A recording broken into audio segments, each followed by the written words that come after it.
कल्प वृक्ष जानते हो कहाँ पे है? कल्प वृक्ष स्वर्ग में है। कल्प वृक्ष का अर्थ होता है कि आप उसके नीचे बैठ करके जो भी इच्छा करते हो वो आपको मिल जाता है।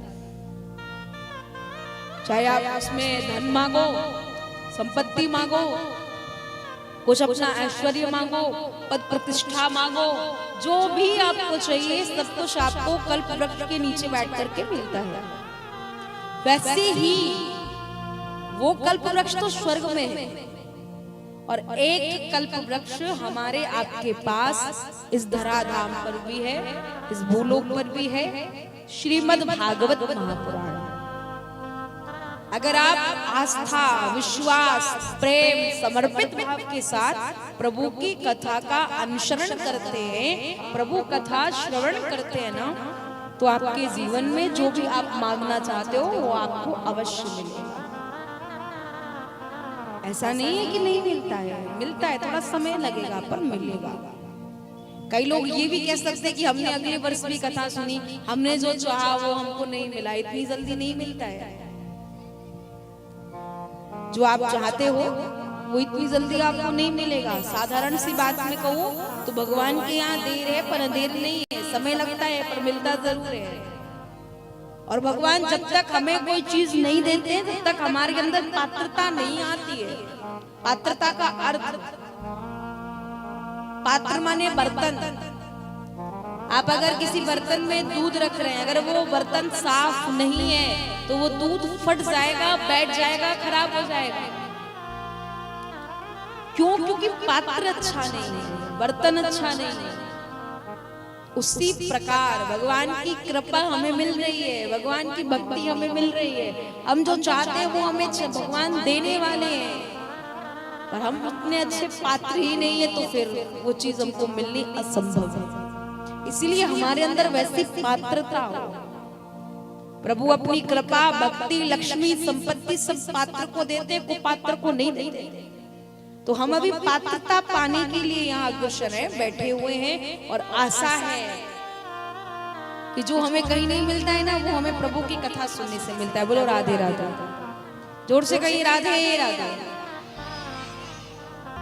एक भक्त था, जाति से कुम्हार था, जो मिट्टी के बर्तन इत्यादि बनाते हैं वो व्यक्ति था।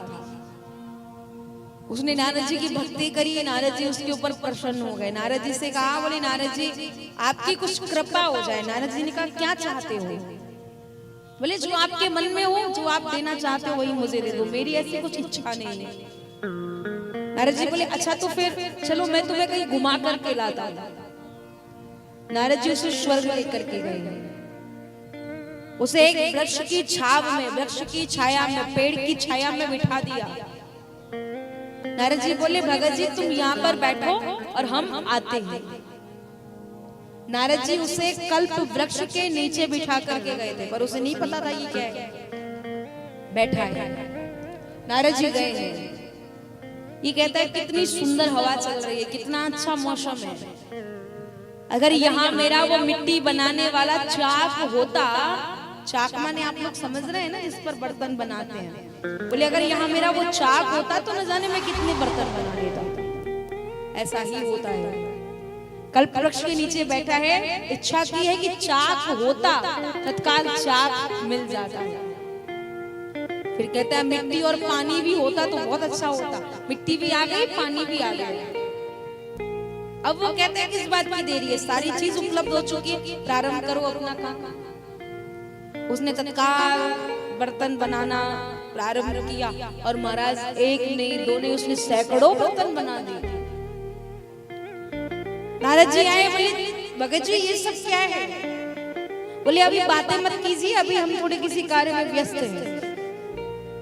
धीरे धीरे धीरे धीरे जब उसके बर्तन बन गए, सब कुछ हो गया, बर्तन उसने सुखाने के लिए रख दिए। नारद जी बोले ये सब कैसे हुआ?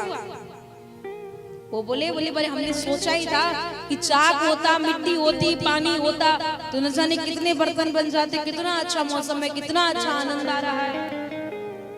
नारद जी बोले मूर्ख, तुम जानते हो तुम कहाँ बैठे हो? बोले कहाँ बैठा हो? बोले ये कल्प वृक्ष है और कल्प वृक्ष के नीचे बैठ करके हम जो भी इच्छा करते हैं वो हमको मिल जाता है। पर तुमने ये जो चाक और मिट्टी पानी पानी की इच्छा की है ना, ये सब तो तुम्हें नीचे मृत्यु लोक में भी मिल रहा था। अरे स्वर्ग में आए हो, कल्प वृक्ष के नीचे बैठे हो, अरे यहाँ तो तुम्हें कम से कम भगवान के दर्शन की अभिलाषा करनी थी, तो तुम्हें कम से कम भगवान का दर्शन तो हो जाता। बोले महाराज नहीं समझ पाया। प्रभु बोले, नारद जी कहते हैं वही विडंबना है, हम कल्प वृक्ष के नीचे बैठे पर हमको पता ही नहीं है कि इसकी महत्वता क्या है। जो गलती उस व्यक्ति से हुई ना, वो गलती हमसे आपसे ना हो, इसके लिए हमें क्या करना है। हम भी कल्प वृक्ष के नीचे बैठे हैं, ये भागवत भी कल्प वृक्ष है, पर यहाँ हमें सांसारिक वस्तु नहीं मांगनी है, वो तो हमें बिना मांगे मिल जाती है। हमें अगर कुछ मांगना है तो मात्र और मात्र प्रभु की कृपा, प्रभु की भक्ति और प्रभु की अनुकंपा, प्रभु की शरण मांगनी। अगर कृपा मिल गई तो लक्ष्मी भी मिल जाएगी, धन संपत्ति रूप ऐश्वर्य सब कुछ मिल जाएगा।